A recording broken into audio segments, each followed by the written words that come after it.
But when it comes to reality show, और वो भी जब एक यंग कोरियोग्राफर, एक कॉमेडियन राजू श्रीवास्तव और फिर उनके वाइफ को कोरियोग्राफ कर रहे हैं, यू नो, रियलिटी शोज का चयन बहुत फास्ट होता है। तो वो क्या था, मतलब वहां पे फिर आपने कैसे उसको फटाफट फटाफट कोप अप किया? सो ऐसा हुआ था, नच बलिए से मुझे कॉल आया था एंड दे सेड आपको कोरियोग्राफ करना है। आई वाज वेरी एक्साइटेड, ठीक है हम करेंगे। हमने तब तक 2 बार झलक दिखला जा कर दिया।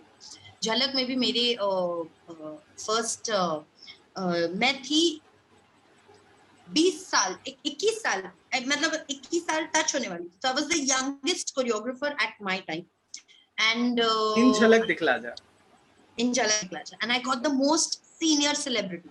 तो मैं थी सेट पे सबसे यंगेस्ट, एंड जी मिले थे सबसे सीनियर सेलिब्रिटी। वो उनका नाम था तलत, उनका नाम है तलत अजीज। काफी बड़े गजल सिंगर है वो। तो गजल सिंगर है। यस यस, एंड तो मुझे पता था किस तरीके से एक्सपीरियंस। एंड सेकंड टाइम जब मैंने झलक किया था तब मंत्रा मेरे पार्टनर थे, मंत्रा मुक्त। तो मुझे एक्सपीरियंस काफी था कि रियलिटी शोज किस तरीके से टैकल करना है, उस सेलिब्रिटीज को किस तरीके से हम हैंडल करें, प्यार से किस तरीके से उनके साथ तालमेल होना जरूरी है। और कोई सीनियर सेलिब्रिटी हो तो उनको हम कैसे डांस सिखाएं। अब मुझे नचबलिए में मिले राजू जी। तो पहले तो मुझे पता था मैं बहुत हंसने वाली, पूरे टाइम हंसने वाली हूँ मैं। तो ऐसा हुआ कि राजू जी को मैं मिलने गई उनके घर पे।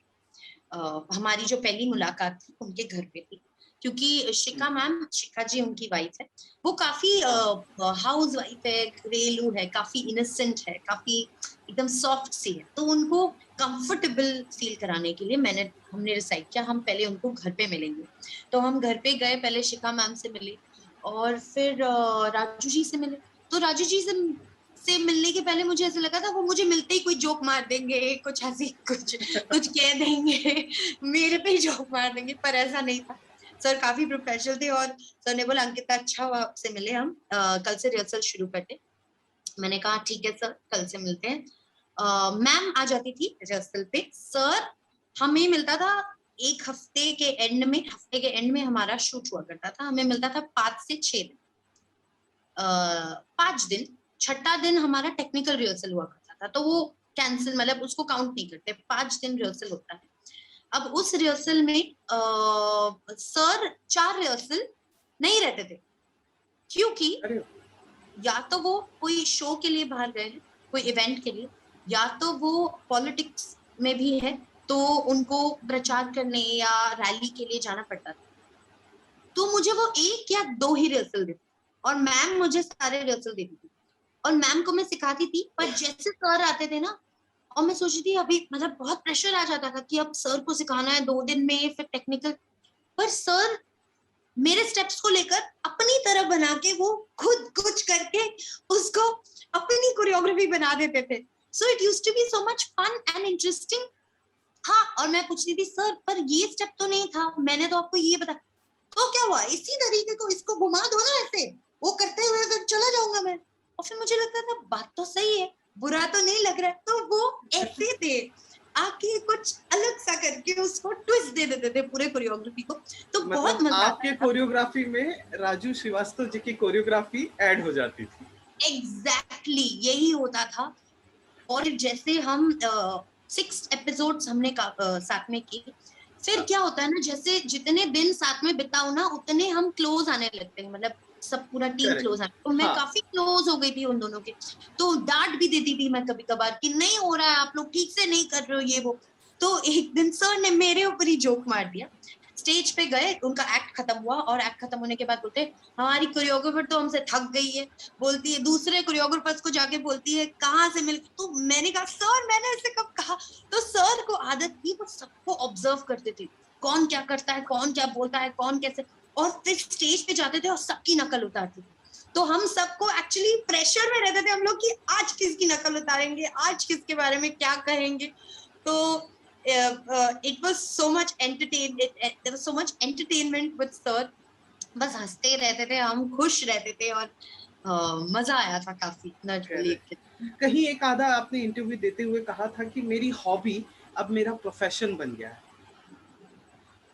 ठीक है, दैट्स और ट्रू। आपके बताने से ये पता चल रहा है कि आप इसे एंजॉय कर रही हैं। तो ये मेरा लास्ट क्वेश्चन है कि अगर आगे आपकी जर्नी ऐसे ही ग्राफ ये ऊपर जाता रहा तो आप एंजॉय करेंगी, लेकिन अगर ये ग्राफ नीचे जाने लगा तो क्या होगा? ऑनेस्टली बताना, ठीक है? ऑनेस्टली बताऊंगी मैं आपको। तो ऐसा है कि जब मैं बचपन से ना, मैंने कुछ भी नहीं प्लान किया था। इनफैक्ट मुझे बनना था पायलट। अच्छा। तो हाँ, मुझे उड़ना था, मुझे अलग अलग जगह जानी। तो मुझे कभी मैंने ऐसे प्लान नहीं किया था कि कोरियोग्राफर बनूंगी, डांस डायरेक्टर बन जाऊंगी एक दिन।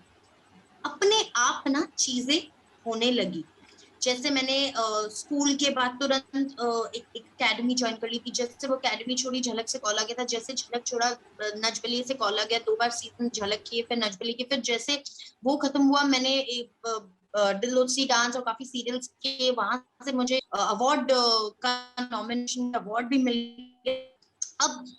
अब ऐसा हो गया है कि मुझे लगता है कल कभी ऐसे मौके नहीं आए उतने, या मौके कम हो जाए तो पहले तो मुझे पूरा भरोसा है यूनिवर्स पे कि कुछ ना कुछ हो जाएगा, और डांस से रिलेटेड ही हो।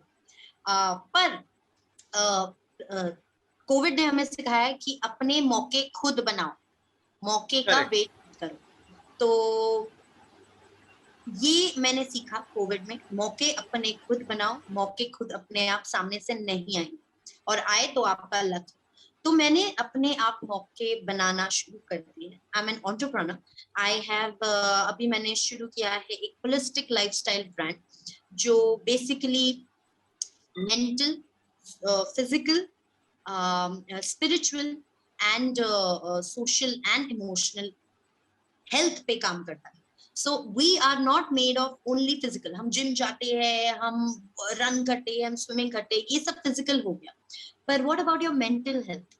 हम इतना प्रेशर जो लेते हैं, घर का प्रेशर, काम का प्रेशर, लाइफ का प्रेशर, उसको कौन रिजॉल्व करेगा? वो एंड प्लस हमारा जो स्पिरिचुअल हेल्थ है। स्पिरिचुअल हेल्थ ऐसा होता है कि हम जो भी चीज को मानते हैं, हम रेगुलर नहीं है उस चीज।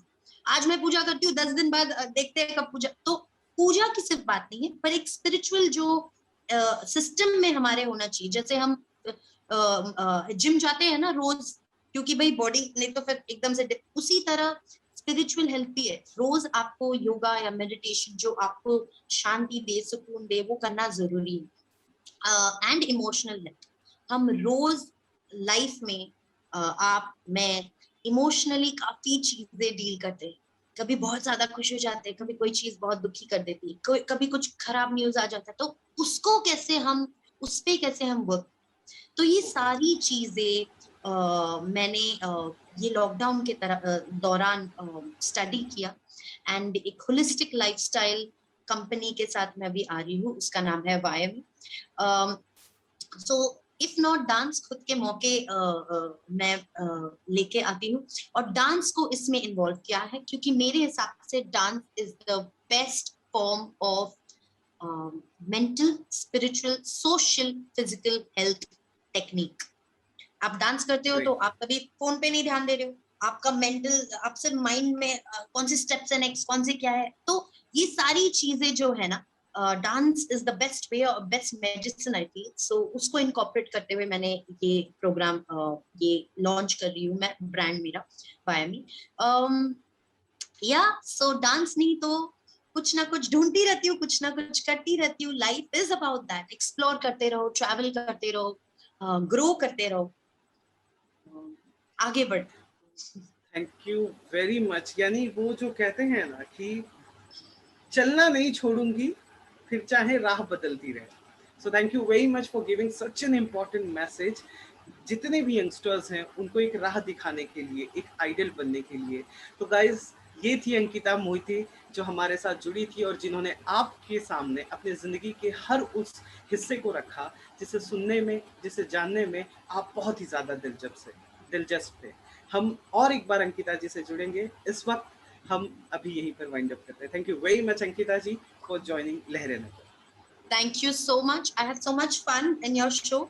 यूजुअली क्या होता है, सारे इंटरव्यूज जब हम देते हैं काफी सिमिलर हो जाता है, तो मैं वही चीजें बोलती रहती हूँ, पर आपके साथ मैंने काफी अलग चीजें भी अपने अलग क्वेश्चंस पूछे, तो काफी मजा आया। काफी